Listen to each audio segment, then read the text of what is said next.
Muy bien, pues vamos a empezar con nuestro webinar. Quisiera para empezar presentarme, ¿no? Yo soy Enrique Suárez, soy el Regional Chair de Fibre en México, junto con otros colaboradores. Somos hoy ya 3 Regional Chairs en México. Pues hace ya un año yo me involucro con Fibre.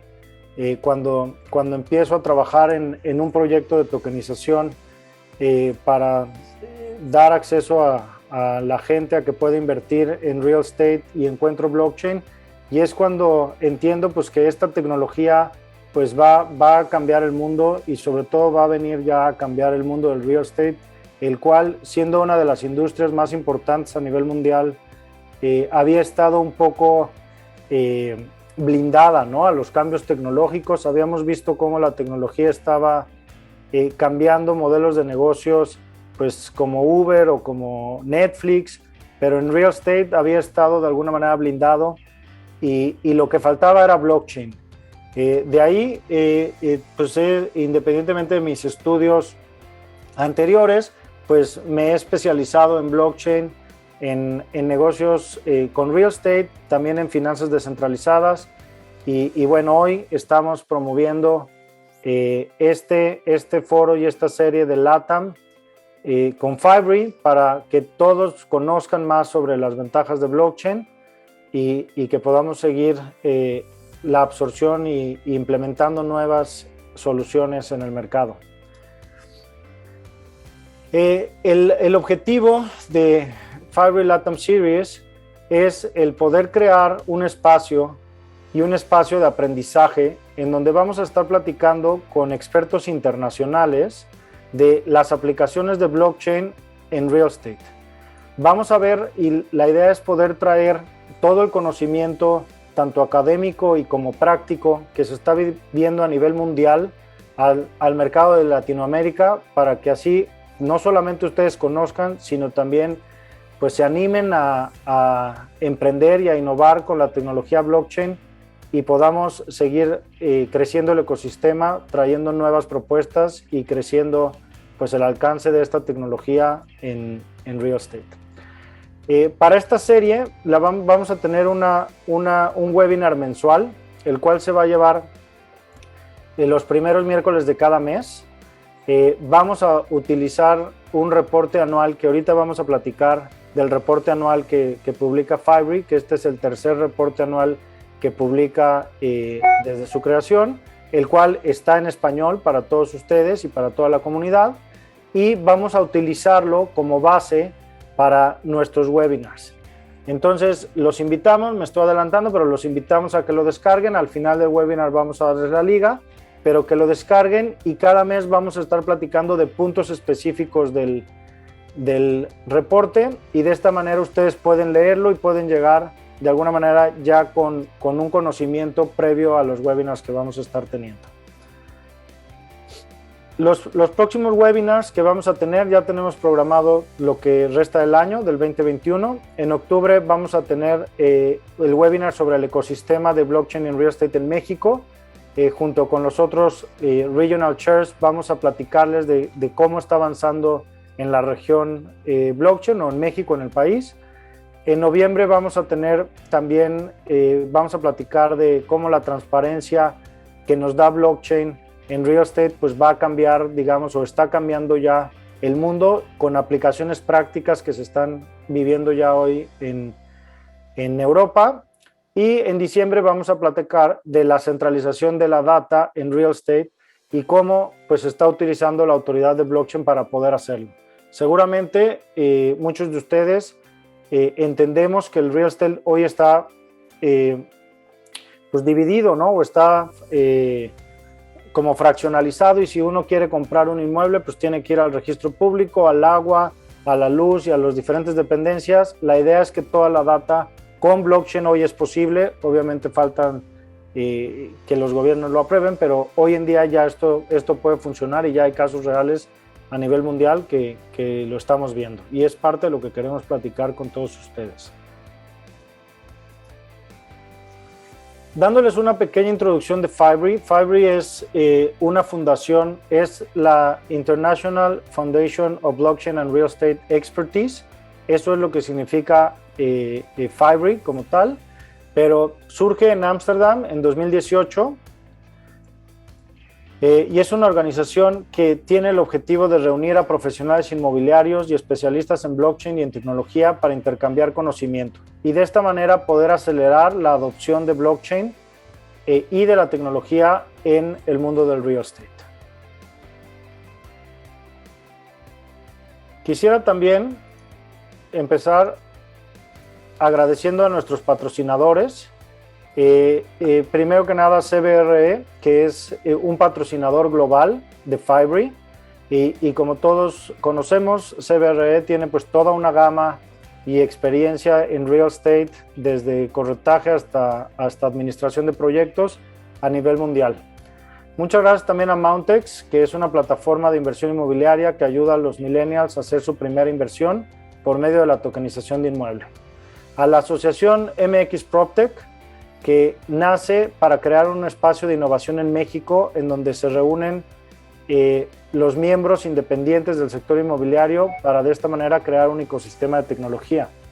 De igual manera queremos agradecer a PropTech Latam, la primera plataforma PropTech en español enfocada en el mercado hispano y en América Latina, un espacio online en donde los empresarios y profesionales pueden intercambiar y encontrar información calificada del mercado para que a su vez se conecten e impulsen nuevos negocios.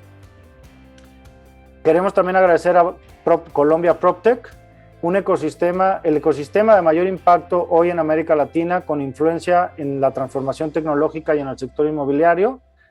La Cámara de Comercio de Canadá en México, la cual es la voz de los negocios canadienses en la República Mexicana, representa a más de 300 empresas canadienses y no canadienses, desde corporativos hasta multinacionales y también pymes. Queremos también agradecer a Citizen, que es una experiencia inmobiliaria única en la cual se crea una comunidad de miembros y en la cual los usuarios interactúan como actores inmobiliarios de confianza para realizar proyectos e inversiones. Y por último, a Stereo TV, la cual es un medio digital enfocado en la industria inmobiliaria en América Latina, con una comunidad de Academia Stay Real TV y que está trabajando para poder llevar el conocimiento a toda América Latina. Perfecto, pues sin más, pasemos con nuestros invitados. Les voy a presentar a nuestros invitados especiales del día de hoy. Como lo hemos comentado, está en español, porque ya después de la presentación vamos a pasar a inglés, en donde ustedes pueden en Translate, ahí seleccionar español, y ahí nuestro colaborador Eric va a estar traduciendo simultáneamente. Entonces quisiera empezar con Akim. Él es el presidente de Fibree, se encuentra en Alemania, en Berlín.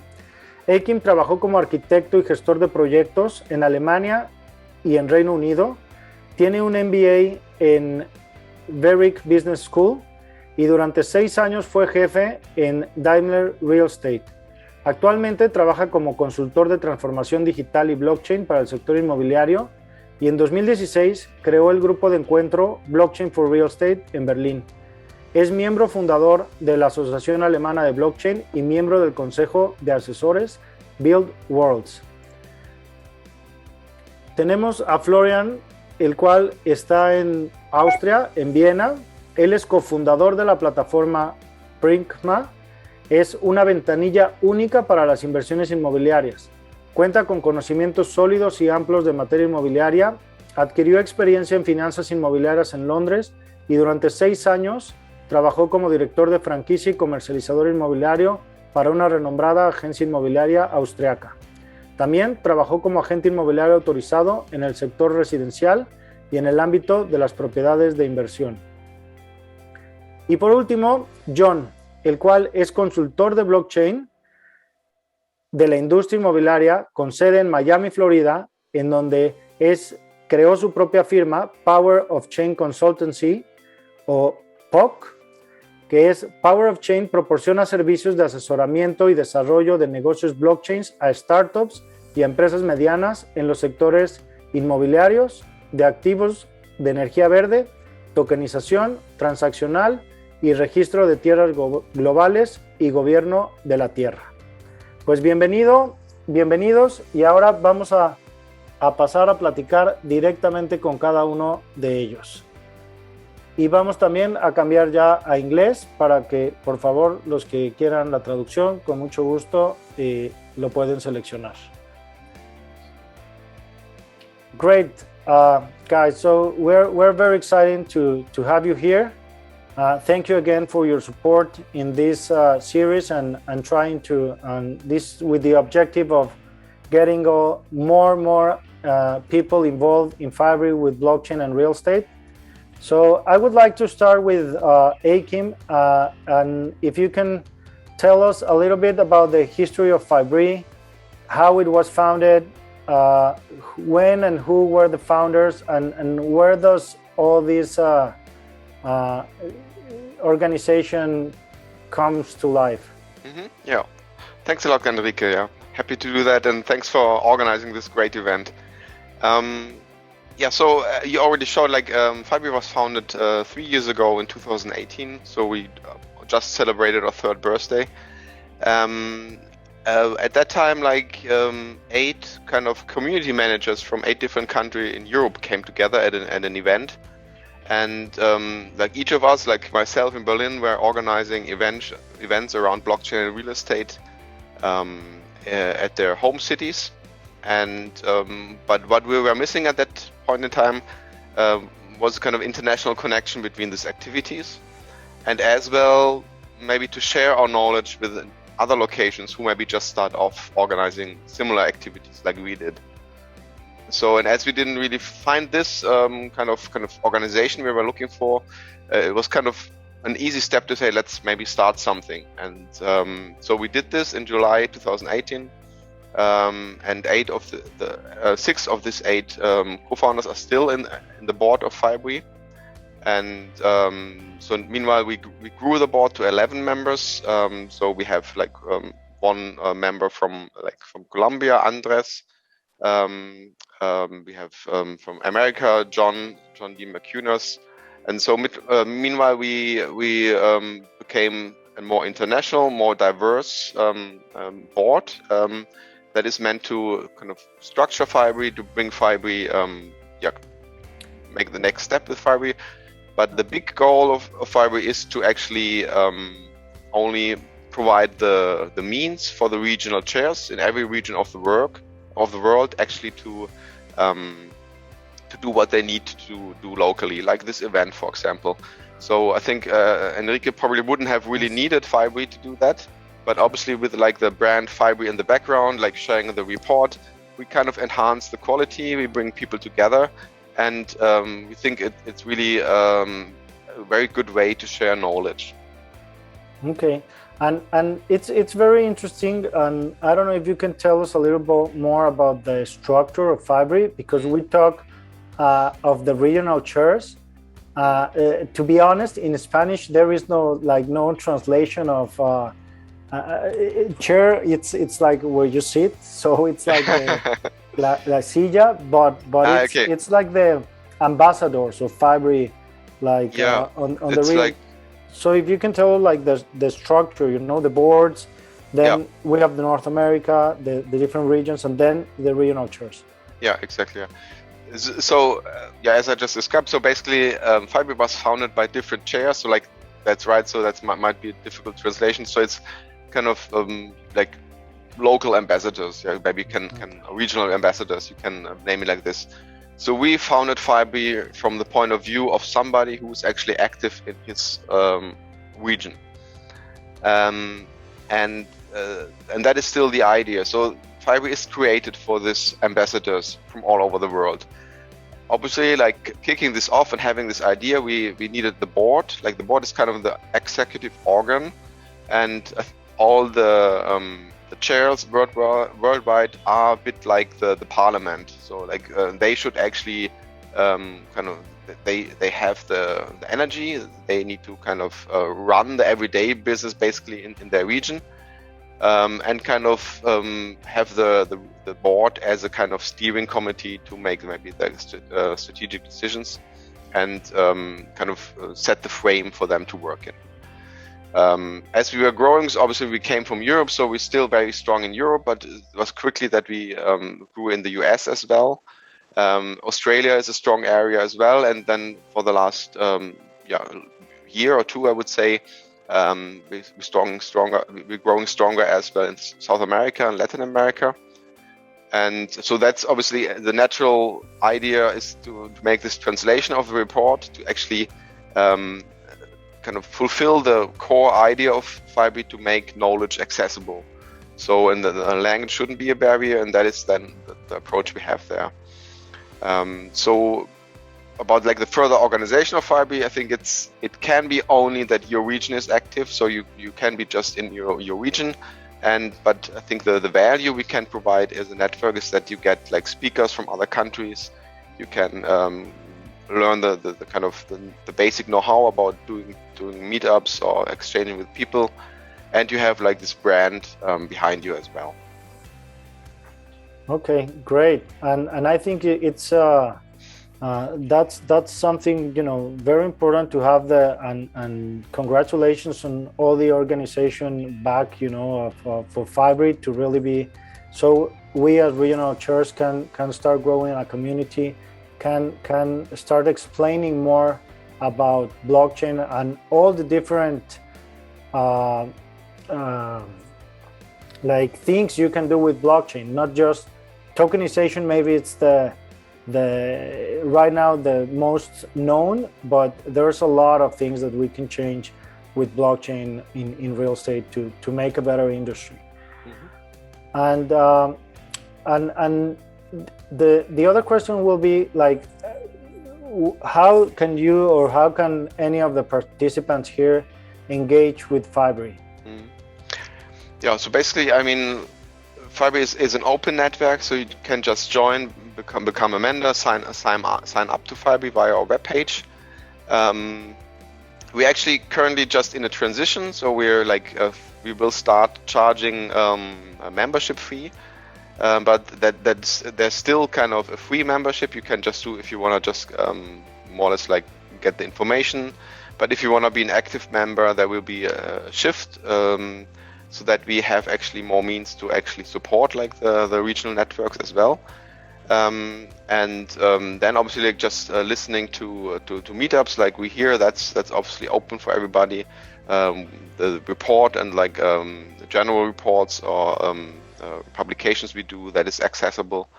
And I think the big value about Fibree is like really to engage with all the other, and they're mostly experts, either real estate experts or IT experts or blockchain experts, obviously. And I think this is a big value of the network, and that is very accessible and pretty much available all over the world.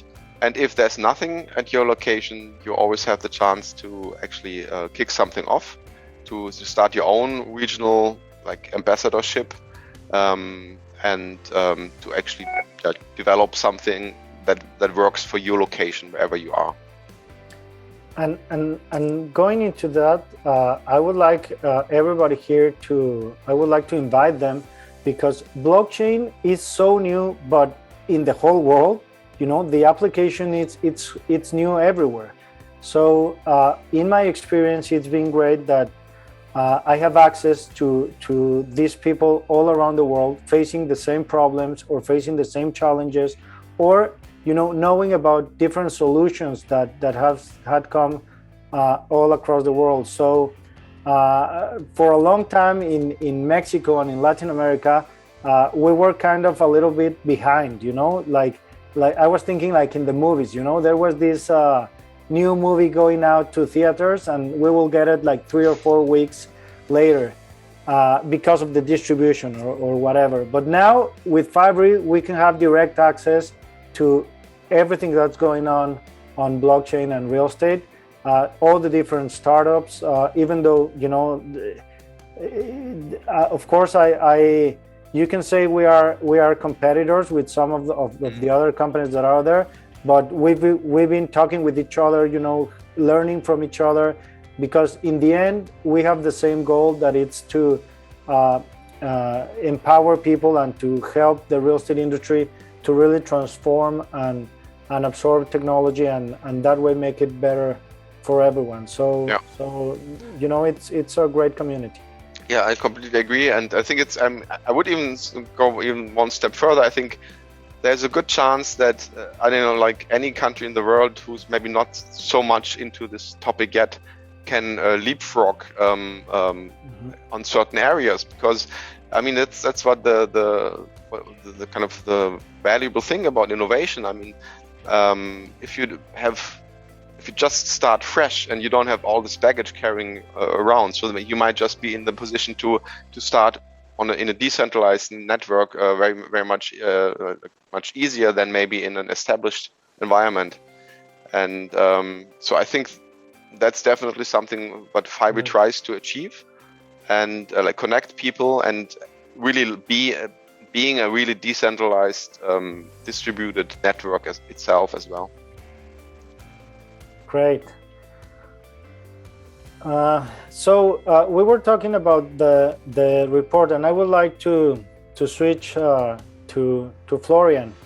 If you can tell us about a little bit more about the report, you know, how it came about, and some of the methodology and general findings, and you know, the report being like the main document, that it's a global document that brings information into all the Fibre and into all the world itself. It's not just the Fibre community, but it's everyone. Definitely. Yeah, no, thank you, Enrique, as well for this event. And so it's very special because we have the whole industry report translated into Spanish this year, not just the editorial as last year. So I think this is a milestone for us as well, as we grew in the community since last year as well. So did the industry report with all the content. And I think Achim pointed out a lot of things at the beginning. So the aim was to create value, to get the community closer together with all the content and the experts we have in our network, to share the knowledge and to get access to this knowledge with the industry report. So I can explain a little bit more what we did with a separate presentation. I would share my screen for that, if that's fine. Sure. I'll try in a second. That should basically work. There we go. Okay. So thanks again for introducing me. So I will skip that and just go a little bit into detail on the industry report by itself. So this year, so it's 160 pages of valuable insights what we created, and we have 19 articles shared by experts out of the network. So they're basically situated in 40 countries globally, and I think we have more than 119 local representatives so far, because we grew over the summer, and we're still growing, and I think we will become even more representatives by next year.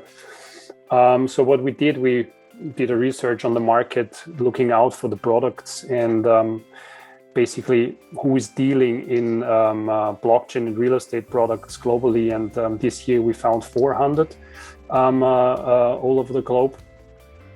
So there's a database in the industry report.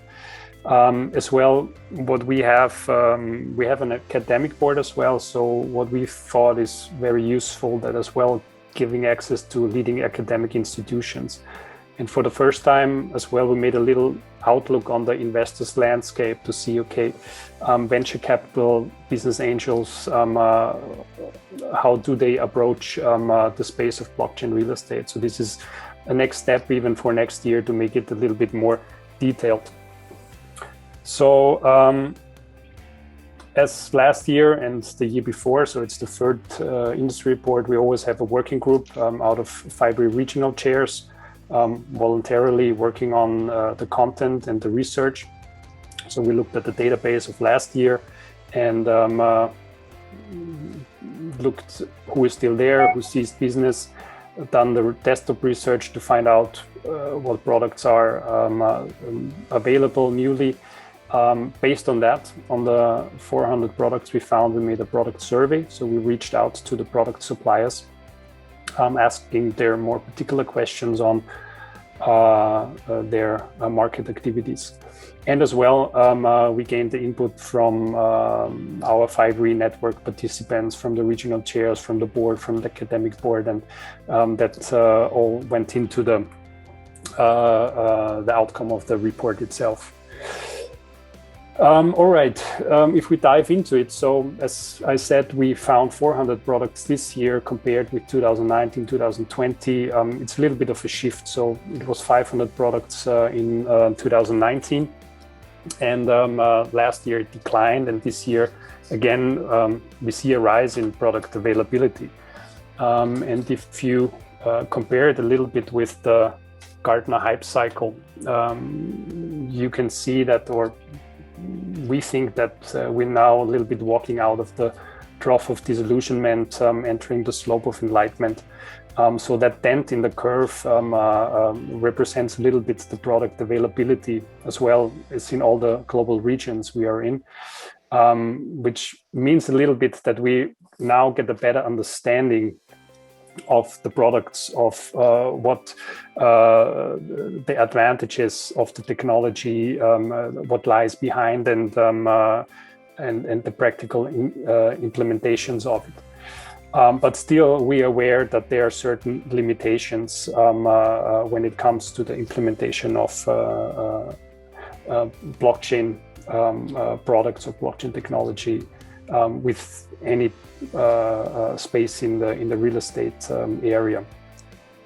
As well, what we did, we asked our regional chairs how they see the availability, and so in their point of view, not out of the desktop research, but of their point of view, it somehow reflects a similar picture.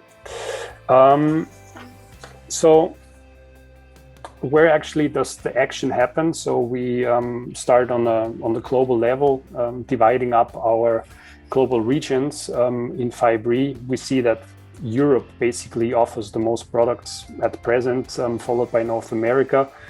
Asia Pacific has 72 products we found, and Middle East and Africa and Latin America are somehow on the same level, around about 20 products.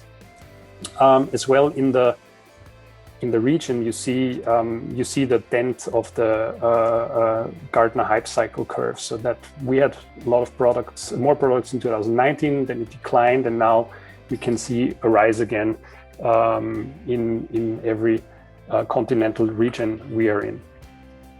So basically, as Achim pointed out at the beginning, we have representatives now in all over the regions contributing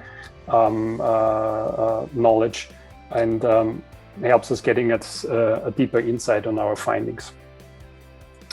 A little bit of the rankings we do every year, so to see how the products are spread over the globe country-wise.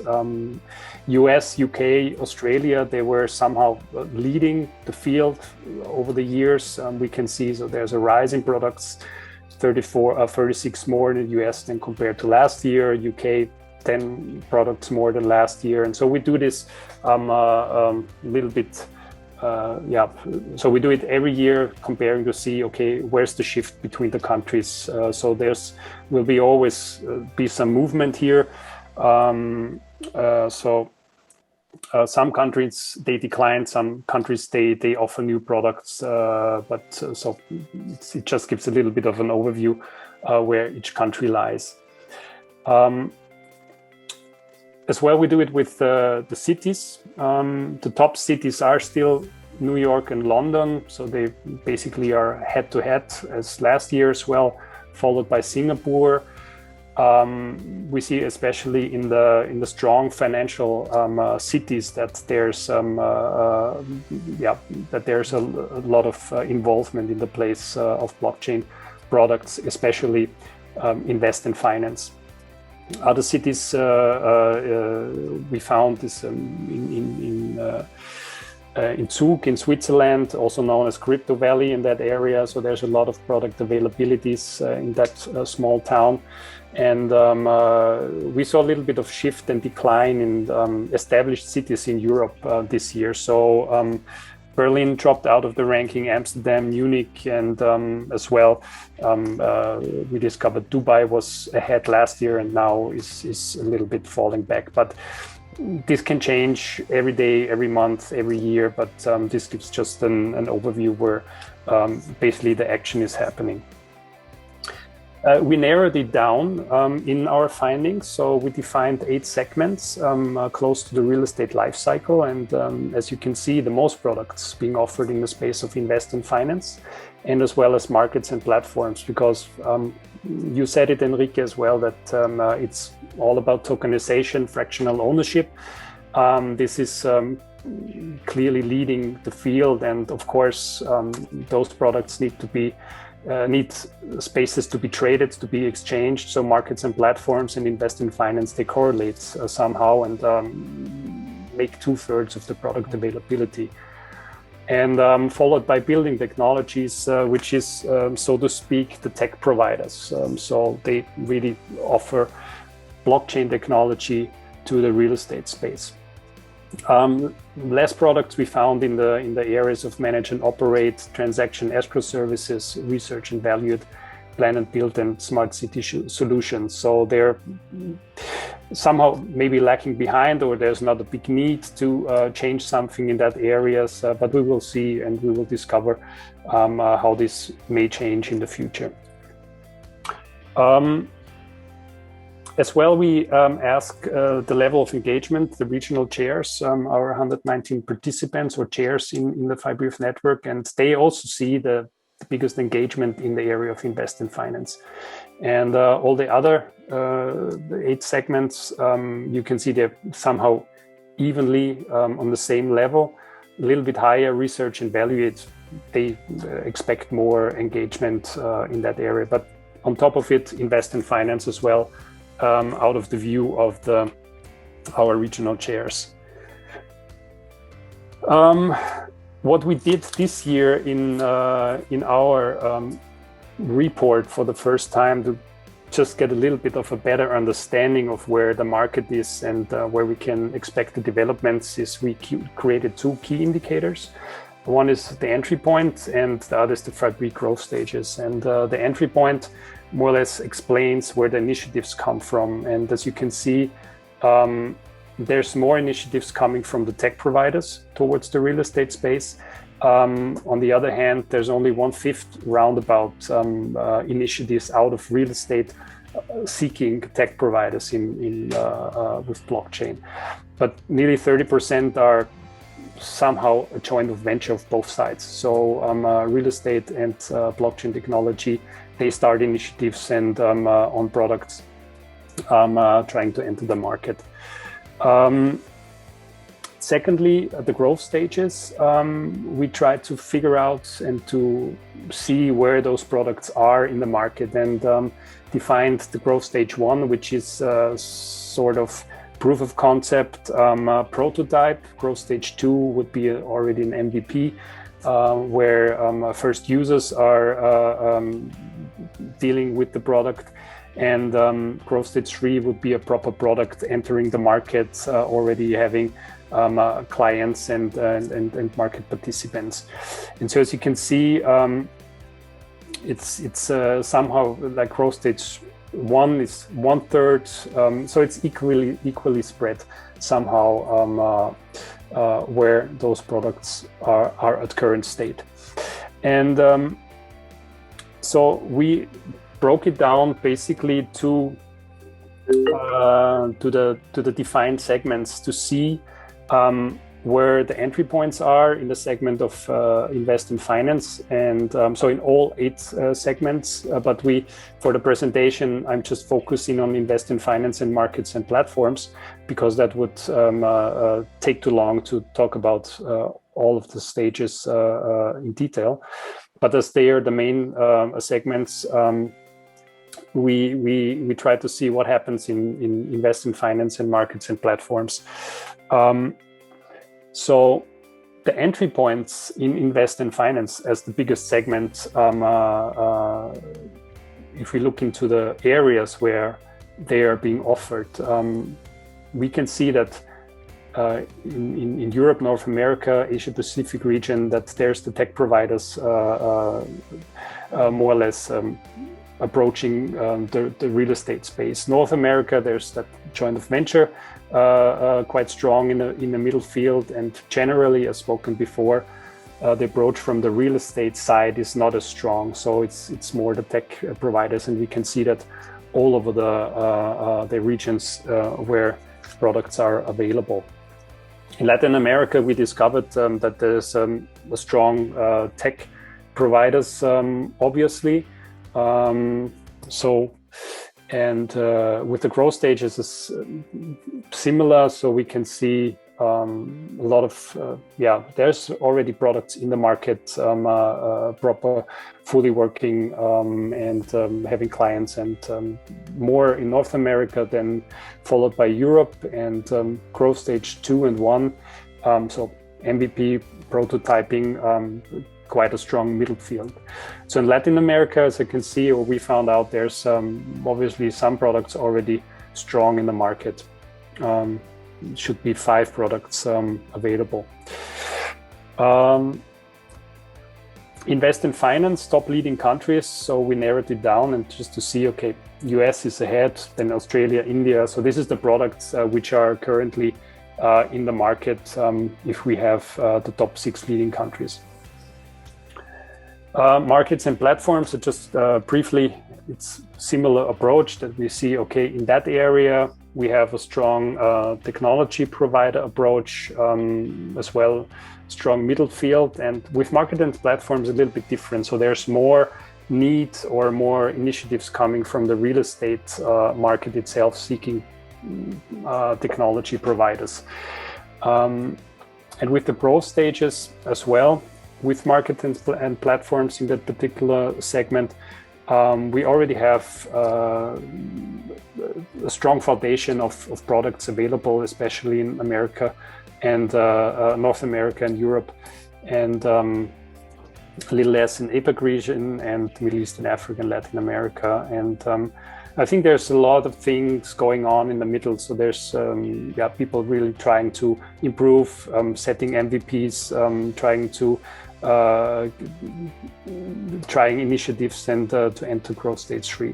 Now we will see how this will evolve within 1 year if we make the investigation for the next industry report. Markets and platforms as well, the leading countries, so not going into detail, so you can read by yourself. But so we see a strong North America here, Canada, USA, English-speaking countries especially. So I'm nearly at the end of the presentation, and as initially announced, we have done that survey, reaching out to the product suppliers, and we got responses by approximately 10% of the product suppliers, asking them about the market entries and where they see where the market is going, what the focuses are, etc.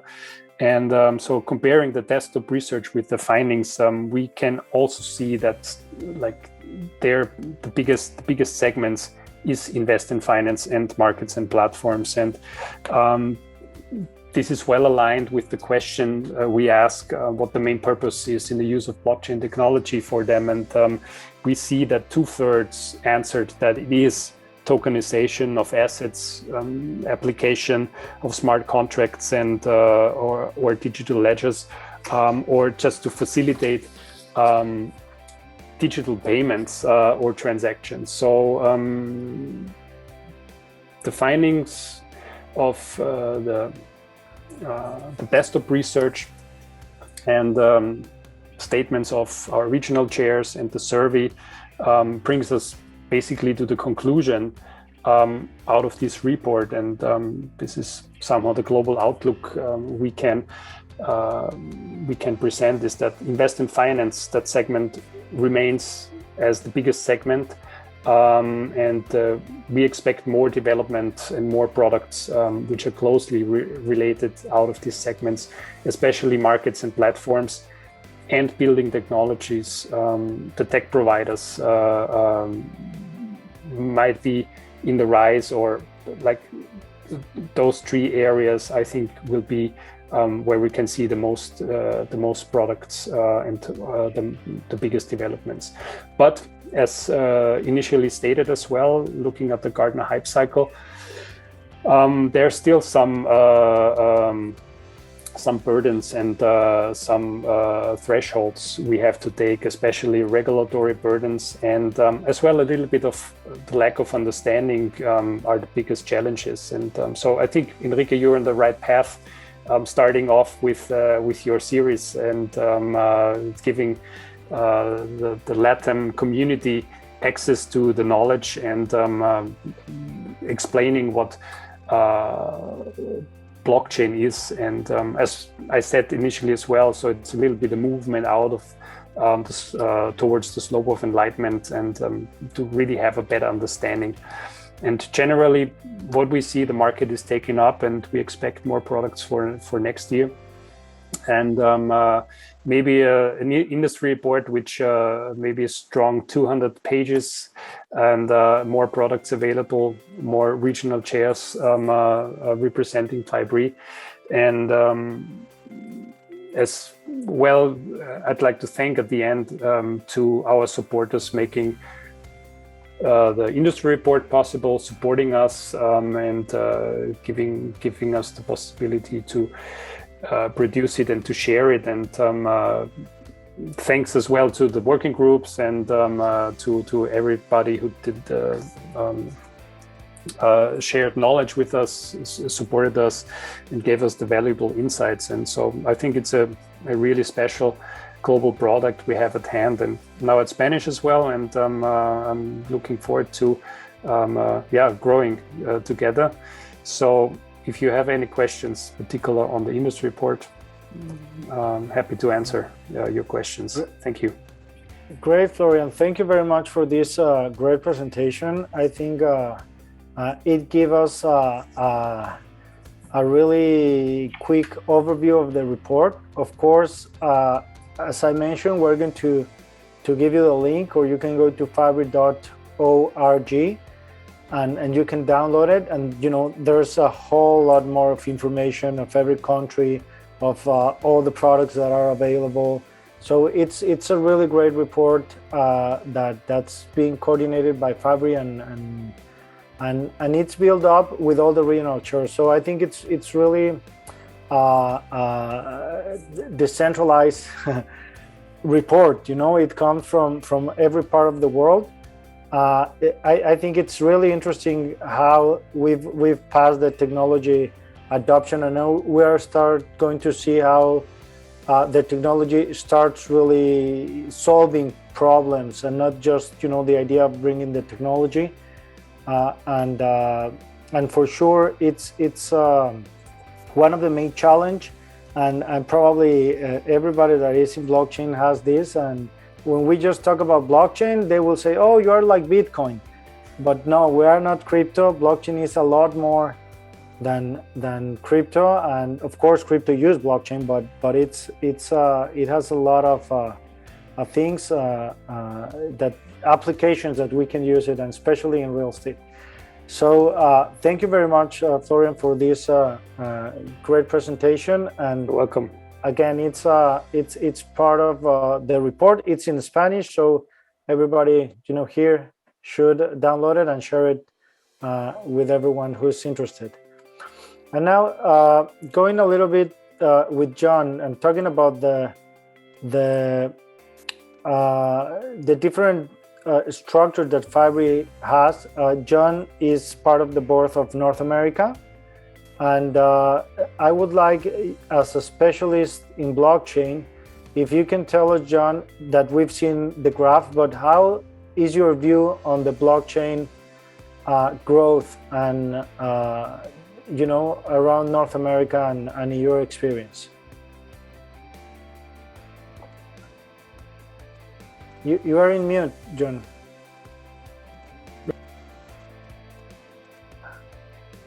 No. Buenas tardes. Thank you so much, Enrique. Yeah, I have a different perspective, I think, than many perhaps in the North and Southern Hemisphere. I have lived and worked in Mexico. I was in Mexico for 6 years. Disculpa, mi inglés es mucho mejor que mi español. Voy a seguir en inglés. No, nice Spanish. Gracias. And I lived and worked in Brazil. And in fact, I'm zooming out from Brazil right now. I'm down here on business. So I have a very good perspective on the two North and Southern hemispheres. North America is certainly, Florian has pointed out, English speaking, if you will, seems to dominate the landscape with products and perhaps companies in the space. And when I say North America, I mean really the USA. Canada is part of it. In fact, Mexico is part of North America geographically. But the thing is, there's a lot of different company startups with a lot of different products and platforms that are being launched in the United States especially. And let me describe 3 areas. I usually describe 3 areas where I see a lot of activity in the United States and Canada. One is with tokenization and fractionalization of real estate. Certainly, such as your company, Enrique, and certainly Rodrigo, who's joining us today from Bogota, his company, and others actually that are members of Fibree, have tokenizing companies. So that's a very hot space. And there are more and more startups entering that space, and I hopefully more and more of them will continue to grow and contribute to the success, because we need more success stories across the board. The second area is transactional. And this is where a lot of companies and startups, I think, are pivoting. So if there are any real estate agents out there or brokers that are listening in, you will be seeing and hearing a lot more about blockchain adoption and impact on doing a real estate transaction, a buy or sell transaction of a commercial property or a house. And that means that a real estate agent will be putting their listing or sale of the property on the chain, and then the activity will continue on chain with an offer, a counter offer, and so on, an acceptance, contract, appraiser will be involved, a roof inspector, house inspector, and so on. And all these people will be actors or players on the chain. So when we start from the beginning, we'll have everybody on chain contributing to the deal. And these players do not necessarily really need to know if there is a blockchain technology in the background. It really doesn't make any difference, except the value of it is very powerful. Much like we use the internet today, but we really don't even know how the internet works. It doesn't really matter as long as it works for us. The third area that I think that I specialized in, and which I did some work in Mexico and Brazil, is in terms of land registries. And this is my emphasis and focus for the last 4 years. I'm the chair of the Fibree Land Titling Working Group. And this is an area that is lagging behind in terms of blockchain awareness and implementation, primarily because it's the public sector, and there's a fair amount of politics and bureaucracy involved in a government entity accepting a new technology which is relatively unknown. In the United States, the land registry offices are called county recorder's offices. as an example. There are 3,400 county recorders offices in the United States. And I don't think you will believe this, only 2 have accepted blockchain. Oh, wow. And that's in the state of Wyoming, in the west, Carbon County and Teton County. And it's not a surprise that in the United States, Wyoming has moved ahead. They have adopted over a dozen pieces of legislation, blockchain and crypto legislation. The state of Wyoming is leading, I think, the United States and perhaps a good part of the world with blockchain regulation, crypto regulation and laws. So land registry in other parts of the world, let's look outside. Let's look, in Brazil here, for example, in Brazil, there are also 3,000 land registry offices, all operating independently. And they're called here cartórios. And there's only been, I believe, 1 or 2 pilot programs completed for blockchain for the cartório, the land registry office. So there's a great deal of work that needs to be done in terms of driving awareness and acceptance of blockchain for global land registries. Certainly, the audience should realize that some other countries have accepted blockchain for land registry. The Republic of Georgia has a blockchain system set up. And in fact, the director of that land registry, national land registry system, Mariam Tarashvili, is a Fibree member. The country of the Ukraine has accepted blockchain, and some other places are also doing pilot programs. So we have 3 areas, just to summarize where I think the action is going. Tokenization is the hot topic, asset tokenization, and as Florian has mentioned that several times, that's the investment and finance side of things. Track transactions. Many companies are now pivoting to provide a customer management tool on blockchain for the transaction buy sell. And we hope that at the end of the day, the land registry office will also be included on chain to complete the life cycle of a buy sell transaction using blockchain.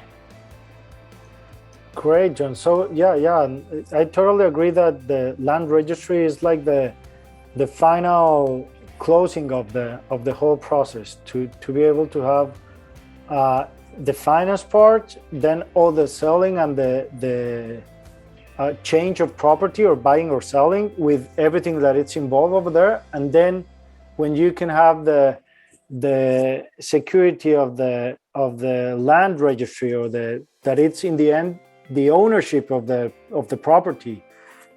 It's where all the cycle comes around, and for sure where blockchain can do great on the 3 parts of the process. And yes, and eventually I think with it's going to be a long way, but the good thing is that we've already started, and as a world, and we are already moving forward. Because of, as you mentioned, regulation on governments and politics, and it comes a little bit tricky there, but for sure, I'm sure we're going to see more countries and more, tests that are going to be done, and eventually we're going to get there. Yeah. Enrique, if I could just say one last thing, Akim Jadowski hit a very important point. The developing countries, it seems like, are more need of, let's say, a blockchain technology due to corruption and fraud, to be quite honest. You might agree. Yeah. And so these countries, I think, as Akim mentioned, will leapfrog. Yeah. And they will be accepting crypto much more readily than developed countries, and adopting blockchain for certain processes for developing countries. And that I think is a testament to the ongoing consumer acceptance of technology in countries such as Mexico, Brazil, Colombia. Yeah, totally agree. I think the lack of infrastructure or lack of process, and that generating, of course, corruption and everything else. But we do have the opportunity to move ahead and apply it in a faster way and really start looking at the benefits in a short term or medium term instead of looking to a really long term. So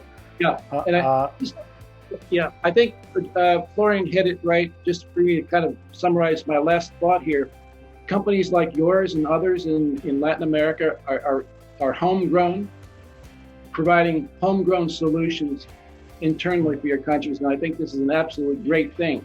The next industry report for next year, I think Florian might agree, we'll probably see a lot more products and startups listed in his graphics. Yeah, for sure. And it's and here is where our countries and in Latin America, and this is part of bringing the knowledge on this series, is that the tools are already there. So a lot of entrepreneurs in Latin America should start looking into blockchain to solve these problems. And for sure, I'm confident that next year we'll have more companies and it's something that we cannot pass this webinar. But yesterday, El Salvador accept Bitcoin as an official coin. So this is what we're talking about.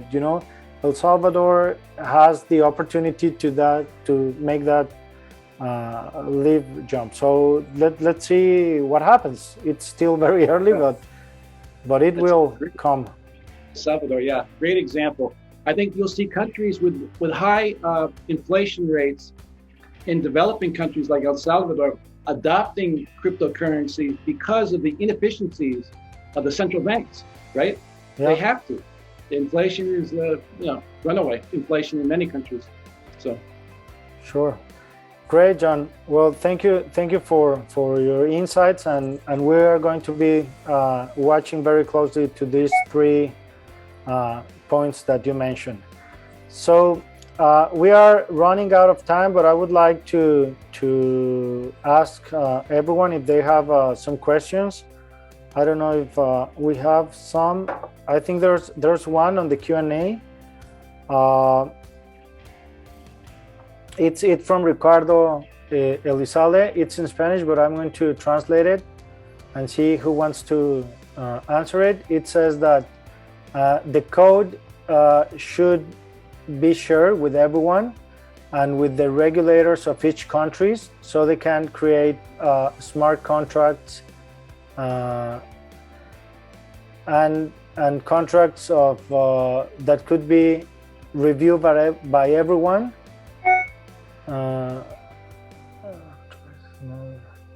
So I think it's the question will be how to assure the truthfulness, impartiality, and opportunity of the code itself. So I think how I read it, actually, I translated it. So my Spanish is not so good. I used a translator in the back. Perfect. So because it's a long question. I think if I got it right, it's about the oracles and kind of the truthfulness of maybe like decisions or like the automation you maybe transport with a blockchain or with smart contracts to make sure that this is actually validated. And so obviously, like the old kind of IT saying crap in, crap out. So if you put something bad into a system, the system itself might not be bad, but it's transporting something that is not accurate. And that is definitely a challenge. I think we see kind of already companies who kind of provide like Oracle information.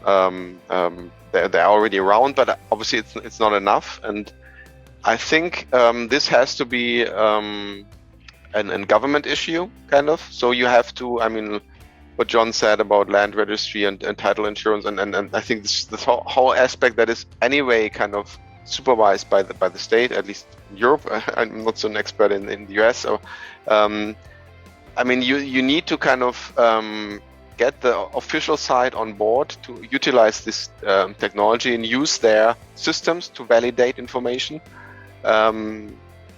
by using blockchain technology. So you kind of merge two systems, like an old and a new system kind of. But by doing so, you kind of hopefully reduce like the administrative side and the kind of the burden, like and the slowness of the official side, and inject some more of like the innovation and technology and like rapidness of network technology. So I think it's not. I think we really look into something where we need to merge two systems and to get the best of both worlds into the future. Okay, thank you. Okay. Well, I would like to finally, closing our webinar, just to present again or share my screen. There you can see it. It's the link to the Fibre report in Spanish. Also, you can go to fibre.org and you can download it there. But please do it and start learning and from blockchain and everything that's going on around the world. So just as a reminder, we have our series 2 on October 6th of October, also at 12 p.m. We're going to talk about the blockchain ecosystem in Mexico. So you can please register. Of course, we'll be sending the emails and on the social media for this invitation. And also we want to tell you a little bit, kind of a teaser, but Fibre has been working on a new platform where we can all be connected. This is a new platform that it's on test mode right now. The regional chairs we are trying it, but it will be available very, very soon, probably next month or in a couple of months.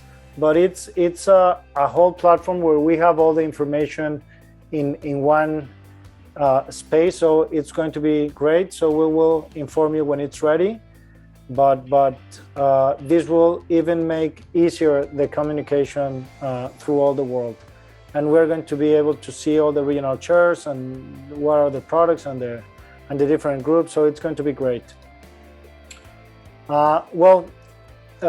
Thank you very much. With this, we are closing our webinar. Thank you very much to our guests, special guests, Akim, Florian, John. Really nice to have you here to support this initiative, and hopefully we'll be here, another time during this series. Thank you for the information, and thank you also to our sponsors, and we'll be, really happy to have you here again on October 6th to the second series of Latam Fibre. And let's keep working and keep building the world with blockchain. Muchas gracias a todos. Saludos. Y Thank you. nos vemos por acá. Gracias. Hasta la próxima.